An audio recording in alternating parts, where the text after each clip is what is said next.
السلام عليكم ورحمة الله تعالى وبركاته.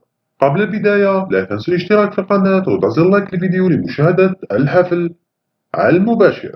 تم تأخير حفل اختتام الطبعة 19 لألعاب البحر الأبيض المتوسط المبرمجة في وهران ب24 ساعة، حيث سيقام يوم 6 جويلية 2022 بدلا من الخامس منه حسب ما أعلن عنه في وقت محافظ الألعاب محمد عزيز درواز. ينطلق الحفل والعرض على الساعة 8 بتوقيت غرينتش، 9 بتوقيت تونس الجزائر المغرب، 10 بتوقيت مصر، 11 بتوقيت مكة المكرمة وقطر. القنوات الناقلة للحفل تجدونها على الصورة. أما الذي يريد مشاهدة على الإنترنت فما عليه إلا الدخول لمحرك جوجل وكتابة موقع كورا لايف والدخول في الأولى. لا تنسوا الاشتراك في القناة وضع زر لايك للفيديو لكي يصلكم كل جديد.